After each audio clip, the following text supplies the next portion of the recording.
On a des hommes qui sont traîtres, des femmes qui sont traîtres. Donc, deux personnes qui vivent ensemble, mais chacun a sa vie. Hein. Chacun ses amis sur Facebook, ses conversations privées. Chacun a sa vie. J'ai vu dernièrement un couple en train de se disputer en live. Je sais pas trop, je maîtrise pas trop ce qui s'était passé, mais le monsieur était en live. Comment ça se fait que tu te disputes avec ta propre femme et tu restes connecté en live? Donc en fait, quelle est l'image que tu vends de ta femme en fait? C'est-à-dire, elle aussi, certains disaient dans les commentaires que la femme aussi était en live de l'autre côté, le monsieur lui interdisait d'être en live, et le monsieur aussi lui... Mais attends, si tu veux te disputer avec ta femme, va éteindre d'abord ton truc là, et puis va voir. Va voir ta femme, discute avec elle. Et tu vois pourquoi justement, nos couples ne tiennent plus à cause de ce genre de choses. Quelle est cette femme qui est exposée comme ça, qui est vilipendée par son propre mari et voudra rester avec un homme comme ça? Donc j'ai essayé d'épingler un peu sur ce point-là parce que nous parlons de tout évidemment. Et quand on parle d'un sujet et que peut-être on parle un peu plus de la femme, ça ne veut pas dire que je suis contre la femme ou je parle un peu plus de l'homme que je suis contre l'homme. Non, on parle seulement des réalités qui existent et qui font mal. On voit combien de femmes aujourd'hui qui souffrent. Moi j'ai reçu une femme dernièrement. Cette femme, elle vit avec un cœur artificiel. Pourquoi? À cause de son mari qui l'a tellement maltraité, martyrisé. Cet homme l'a fait souffrir dans tous les sens, en fait. Alors, je me dis, mais quand même, le temps, c'est le temps peut-être aussi, hein, papa. Parce que les mêmes choses, nos grands-mères vivaient ça, mais elles n'ont jamais été transplantées. C'est vrai. Dieu leur avait quand même fait grâce. Mais à cette époque-ci, il y a des choses que les gens ont du mal aussi à tellement supporter quand c'est beaucoup trop. Ce que j'ai expliqué à cette maman-là, je lui ai dit, écoute maman, tu vas te détruire pour rien. Parce que tu te bats contre le vent. Tu te bats avec une personne qui, lui, il sait pertinemment ce qu'il est en train de te faire. Il sait qu'il te fait souffrir et il sait que tu n'auras pas la force ni le courage de partir.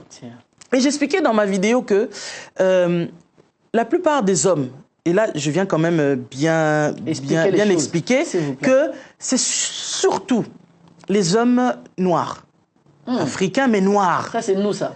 Oui. Surtout les noirs africains ou les noirs seulement en général. Les occidentaux ne sont pas tellement comme ça. C'est nous qui n'avons pas le courage. Un homme de l'Occident, quand il n'aime plus une femme, il te fait asseoir, parfois il t'invite même à dîner. Mike, tu n'as jamais vu des vidéos où tu vois une femme en train de pleurer comme ça.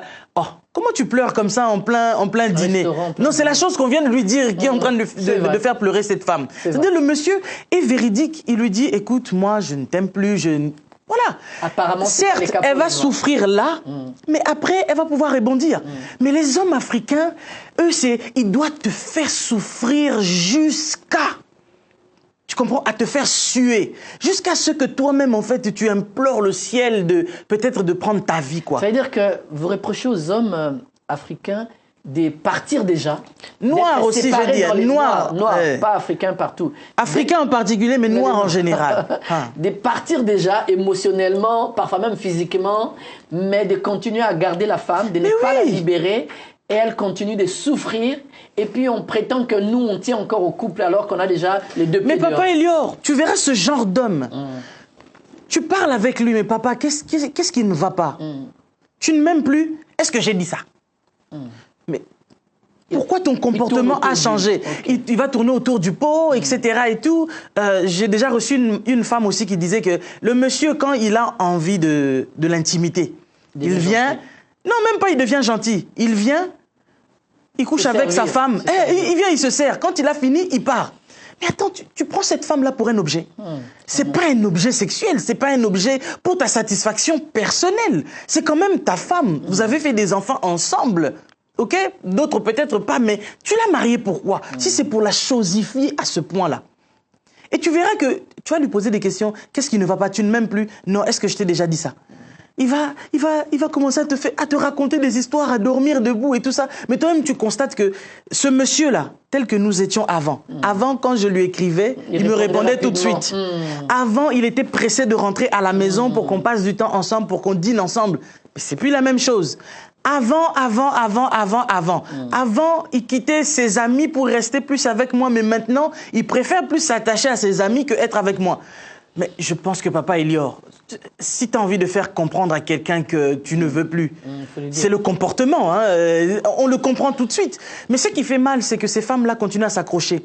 Parce que tant que l'homme, surtout nous les femmes noires, on a tendance à attendre que le monsieur me dise clairement qu'il ne m'aime plus. C'est ça, nous, on attend. Dis-moi que tu ne m'aimes plus, comme ça, je passe à autre chose.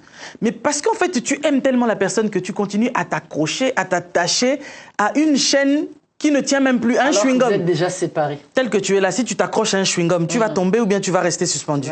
Tu vas tomber. Voilà, il y a beaucoup de gens qui s'attachent à des couples qui sont en forme de chewing-gum. Ça tient pas. C'est plus une corde. Ce n'est plus une chaîne. Ça tient pas. Faut lâcher. Ah oui. Non, ceux qui veulent partir et qui sont hypocrites, comme tu dis, et qui sont lâches et qui sont irresponsables. Parce qu'un homme qui est responsable, il va te faire asseoir, il va te dire tes 4 vérités, que moi, j'aime pas ton comportement, tu as un sale caractère, moi, je n'aime pas, peut-être tu as changé la corpulence, moi, je t'ai aimé, tu faisais taille 34, maintenant, tu es passé à 56, à 58, tu ne me plais plus, donc j'ai plus envie d'être avec toi. Certes, je vais en souffrir, mais au moins, je m'en remettrai. Au moins, c'est clair. Mais, s'il vous plaît, les hommes qui font ça, je dis bien les hommes qui font ça. Je sais qu'il y en a qui vont me lancer des flèches. Je sais que vous êtes concernés alors. Alors, moi, je pars de la catégorie de ces hommes-là. Mais je pense qu'il y a une chose que Dieu a mis entre vos jambes qui ne nous a pas donné.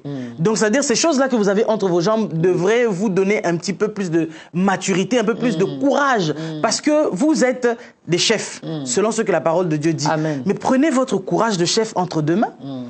Et quand vous n'aimez plus quelqu'un, dites-le lui. Arrêtez de faire tourner la personne en rond et arrêtez de partir et puis de revenir. De les nourrir de faux espoirs. Tu nourris de faux espoirs la personne, tu lui fais croire que ouais, tu es toujours la maman de mes enfants et tu continues à coucher toujours avec la femme. Bon, tu pars, tu reviens. Tu l'appelles quand tu veux. Donc, elle est devenue comme ton yo-yo. Ça, c'est vraiment briser ton le cœur jouet. d'une personne. Mais tu la brises. Combien de femmes sont brisées dans leur âme, dans nos églises? Il y a plus de femmes que d'hommes. Pourquoi? Parce que les femmes, elles souffrent constamment des problèmes liés à l'amour. Elle fait tout pour sauver son foyer, mais l'autre fait tout pour détruire ça. Avec quelqu'un comme ça, tu fais quoi avec lui? Mais ce qui est vrai, c'est que les hommes africains, peut-être, ou en général, noirs, ont du mal à entrer dans l'insécurité, ont du mal à annoncer la fin des choses, préfèrent... Papa Elior, c'est le courage qui leur manque. Et puis il y en a, ils le font exprès aussi. Parce que la plupart des hommes qui font ça, ce sont des gigolos. J'ai dit des gigolos, des lâches, des irresponsables. Aïe, aïe. Ouais, des égoïstes, des égocentriques. Voilà. Tout ce que tu dis, des fanfarons, des personnes, des traîtres, des ennemis, des gens de bien, et qui aiment plus le plaisir que Dieu. Donc c'est ça en fait. C'est leur trait de caractère. Ils sont comme ça. Tu verras que c'est une personne... Tu n'es pas la seule femme. Il en a d'autres. Tu comprends? En fait, il est en train de s'amuser. Oui, il s'amuse, c'est tout. Il y a beaucoup d'hommes qui n'ont pas encore fini de grandir, en fait. Ils se prennent encore pour des enfants. Ils se prennent encore pour des adolescents. Et parfois même, les adolescents ne se comportent même pas comme ça. Malheureusement, oui. À un certain âge déjà, quand un homme déjà commence à avoir 30 ans, 35 ans, Patrice Emery Lumumba, Avec quel âge? un jour, il se retrouve à Bruxelles pour parler sur l'indépendance du Congo. Pour ne pas citer que lui. On va citer les Sankara, on va citer toutes ces autres personnes. Bref, c'est pas notre sujet. Mais ils avaient quel âge, ces hommes-là? Pour avoir l'audace qu'ils avaient, pour avoir le courage que ces hommes-là... C'est ça qu'on appelle un homme. On a besoin dans nos foyers aujourd'hui d'avoir des Patrice Lumumba, des Sankara, des vrais hommes, des Mandela, courageux, pas des lâches, des Dr King. C'est ce genre d'hommes que nous avons besoin d'avoir dans nos vies aujourd'hui. Les hommes diront aussi, oui, mais nous avons besoin aussi d'avoir des femmes respectueuses, etc. On va parler de cela. La prochaine fois, on va parler voilà. Mais nous, les femmes là... Nous, les hommes, on recherche. Nous, les femmes là, les hommes qu'on veut, ce sont des hommes responsables. Courageux. Ce sont des hommes courageux. Ce sont des hommes conscients. Maman Lise, pas des lâches. Est-ce qu'on peut aller jusqu'à dire que vous aurez de la considération pour un homme qui laisse tomber sa femme et commence une nouvelle relation plutôt qu'un homme qui traîne avec les deux? Vous avez de la considération pour qui? Oui, j'aurais plus de considération pour une personne qui n'est pas lâche, qui est responsable, qui vient te voir et qui te dit... Mais oui, tu me dis directement que je ne t'aime plus. Oui, certes, on avait commencé, bon, tu vois, j'ai regardé l'évolution des choses et j'ai estimé que, voilà. Mais laisse pas deviner moi-même. Et quand même je devine et que je viens te dire que toi, tu m'aimes plus, et tu veux me faire croire le contraire, est-ce que je t'ai déjà dit ça? Non, c'est juste que j'ai trop de travail en ce moment. Non, est-ce que je t'ai déjà dit ça? Non, c'est pas ça, c'est juste, tu vois, les événements, les choses en ce moment ne me permettent pas vraiment d'être comme... Papa Elior, c'est un mensonge pur que... Les hommes sont des machines à mensonges, hein, je te dis, Papa Elior. Ça, c'est nous, ça? Oui, les hommes sont des machines à mensonges. Parce que, Papa Elior, un homme amoureux, c'est un homme qui est capable de laisser même sa maison, de laisser son entreprise, de tout laisser.